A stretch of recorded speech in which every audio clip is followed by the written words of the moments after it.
I do believe that there are malicious and evil spirits from a realm that we do not necessarily understand, and if we mess around, we will find out. Hi everybody, welcome back to our channel and to this series where I am dissecting TLC's Love in Translation, a multicultural dating show where no one speaks the same language yet everyone hopes to fall in love. With the first round of eliminations behind us, the house has gotten a bit quieter, but it's not just because there are fewer people. Even though the guys now have their own translation devices, Dylan and Khalil seem to be avoiding prolonged conversation with either one of the women that they have chosen to stay. My guess is that they don't want to appear like they're favoring one woman over the other, and so they've opted for awkward silence. It doesn't take long for Sangeeta to show up. She announces that she's going to be sending 3 of the couples on overnight dates in hopes that they'll be able to use their translators and connect on a deeper level. The first 3 couples are Khalil and Aidy, Dylan and Tulay, and of course, Trip and Lady. Jennifer and Jam are scheduled for dates the following day, so in the meantime, they get to have the villa to themselves. They're super salty about it, but I don't give a ham sandwich how they feel. We're moving on. Can we spend an extended period of time together? We shall see, Trip. A vehicle comes, picks up the couples, and drives them off to some bungalows in the middle of nowhere. I think it's very beautiful here. I hate it.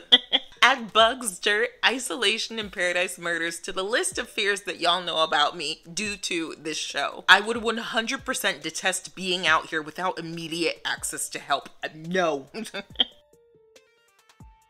Now with the translation devices, there's no room for error. Not true, actually. And hearing things like this as a professional interpreter drives me nuts. Granted, technology has solved and continues to solve a lot of problems. And while it's certainly useful for these kinds of scenarios, machine translation doesn't eliminate communication errors, and it certainly doesn't erase bad decisions or the consequences that come from them and now have affected Aidy. I'm hoping Khalil isn't foolish enough to think that everything is just going to be smooth sailing from here on out, though there's something that tells me the opposite. I really liked Aidy's use of the translator though. Before they got to the bungalows, she wrote Khalil a letter expressing her emotions and how unnerving this experiment has been for her. She even tells him that she's afraid to completely open up to him, only to have him turn around and choose Jennifer. It's clear that she hasn't gotten over the whole thing with Jennifer. Y'all, have you seen the red flag man on YouTube? I need him for this part. It's really worrisome to me that Khalil would think 48 hours would make a difference in how deeply he has disrespected Aidy. But also, him interpreting her quietness or lack of communication due to a language barrier as her having gotten over it is a major red flag for me. In any same language relationship, this would be a definite problem. What makes this even worse to me is thinking about this large scale. There are probably so many passport bro language barrier relationships where people have taken someone's silence as agreement or them having gotten over something because they're not expressing dissension. I'm not a fan of that. After the couples have moved into the bungalows, they then set out for their first activity. Today, you are going to see a fortune teller. Y'all, I'ma be transparent with you. I am Christian and I do not believe in fortune telling. I do believe that there are malicious and evil spirits from a realm that we do not necessarily understand, and if we mess around, we will find out. So that's exactly why I steer clear of these kinds of things. But as a viewer of this show, I do not believe that this is real fortune telling. I suspect that this woman is a witch doctor, but that the producers decided to call her a fortune teller because for them it's the same difference. Number one, they are in a very remote and isolated part of the Dominican Republic. It does not seem like a very touristy attraction for people to go into the jungle to hike up to the tent where this lady is going to tell you your fortune as part of a fun date activity. Number two, this is a TV show. The producers had to contract this woman. They had to brief her on what it is that they wanted her to do. They had to give her some idea of the premise of the show. They probably had to tell her a little bit of all of the contestants. There's too much potential for her to have been fed lines for this to be real. Number three, she doesn't really give any insights or even offer predictions for the futures of the couples. No te asustarás en el amor. Tu pareja te quiere mucho, no dudes de él. Dos mujeres, un camino. ¿Tú me entiendes? She's vague enough to be spot on without giving any relevant details. And number four, when I lived in the Dominican Republic, we had the opportunity to go on some really cool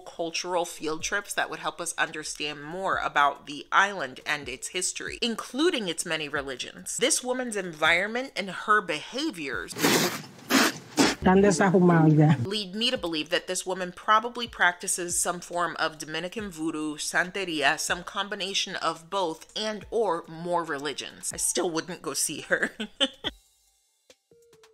That evening, the couples have private, romantic dinners outside with the bugs on the dirt in the dark. This is dangerous. Khalil and Heidi are first up, and I am so happy about that because the secondhand embarrassment needed to go away as soon as possible. Khalil's visit to the fortune teller seems to have made him more aware of his behavior. But I have to show her that I'm trying to make an effort to be with her. They talk a lot about their upbringings and their future dream families before Khalil, out of nowhere, decides to switch gears. Anyway. Nope, I don't like it. It's so cringe. It's very difficult to be affectionate, to kiss her, to hold her without feeling like, I'm offending her. And that's where he went wrong. Like Dylan, Khalil is equating physical intimacy to making an effort. But there are ways to be intimate with somebody without being sexual. Conversing about your feelings and dreams, holding each other's hands, hugging each other, spending quality time together. All of those things could convey intimacy if Khalil weren't so focused on leveling up his physical connection with Heidi. Trip and Lady are the next couple that come on screen, and they start their night off by talking about their relationships with their parents. They find out that they have a lot of things in common, including the fact that both of their mothers are cancer survivors. Things start to get emotional, and Lady mentions that she doesn't want to talk about her mother anymore because she feels like she's going to cry. I'm going to bring some levity to the situation. Trip reveals that he has written Lady a poem, and y'all, it is dumber than you could possibly imagine. A beep bop boop, a skeep bop boop. Mary did indeed have a little lamb. Lady gets upset. I thought he was going to write a very nice poem, and he comes up with this dumb stuff. As an outsider looking in, it's easy to see that this was just a simple misunderstanding. Lady was looking for a deeper source of comfort, and Trip was trying to keep everything upbeat. I don't think that either of them wanted something inappropriate. They just had different expectations of each other in that moment. You asked for let's get off the subject and reset, so this was a strategy that I used. I can't believe that I'm going to say this, but I like the way that Trip responds to Lady. He explains his intent instead of blowing up or losing his patience, which is a great skill to have in any relationship, but even more so in this language barrier intercultural dynamic. And I like that Lady reels it back in while being direct with her expectations. She tells Trip that her way of being comforted during difficult times isn't with jokes, but with physical affection and pampering, and she hopes that he can learn to do those things for her in the future. What I don't like is Trip's response. I apologize if it offends you, but if it's going to continue to offend you, you need to speak up now. Güey, o sea, no me gusta esa actitud. Ambos podemos cambiar y mejorar. Trip then apologizes, not for what he did to ease the tension, but for hurting Lady's feelings, which I think is a completely acceptable apology. This relationship is a real growth opportunity for Trip. As a lawyer, Lady seems to have the chops to be able to stand her ground, focus on the logic of the situation, and not be swayed by emotional outbursts. This could really work if Trip is committed to the process. Last but not least, we have Dylan and Tulay. I'm hoping for a complete reset. They talk about best friends, past relationships, their views on long-distance dating, all good stuff. Tulay ups the ante and turns the discussion towards sex and her expectations when it comes to commitment and monogamy. I'm glad she doesn't beat around the bush over something she feels so strongly about. She very boldly comes out and asks Dylan if he can commit to having a date with Yam without having sex with her. And to my surprise, he says he can. If you're asking me, then yeah. If Dylan keeps his word, this is a turning point for sure. He realizes that trust is broken and he's making a commitment to repair it. Or so it seems. While Tulay is pleased to have gotten a yes, she also lets Dylan know that she's going to wait until after his date to see how his behavior is and if he was able to keep his word.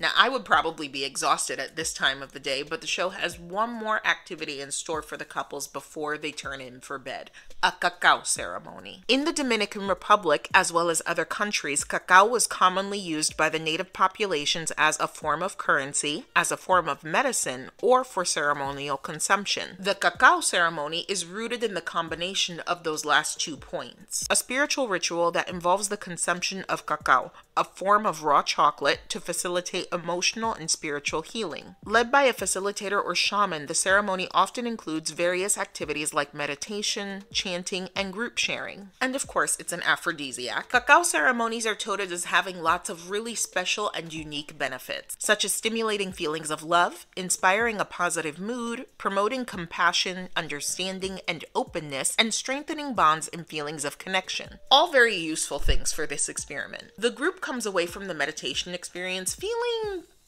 affected. I felt a spark with him, and I want to sleep with him already. I really just want to feel that intimacy right now. I found it interesting that they only focused on the women's responses to this experience instead of talking about the men and their emotions. I don't know if they're furthering a sexist agenda here, but that's just something I thought of just now. So, take it or leave it. In Japan, it's not normal to have sex outside of a serious relationship, but this could be the last time to spend time together. If Airi sleeps with Khalil, I am going to have an all-out conniption. Right now, I'm hoping everyone can keep their hands, feet, and objects to themselves throughout the night so that we don't have any further complications for these next few episodes. Do you believe that the translation devices can truly bridge that communication gap? Are cacao ceremonies legit? If you've participated in one, I would absolutely love to know what that experience was. As we always say on our channel, with God, all things are possible. I look forward to following up with you guys next week.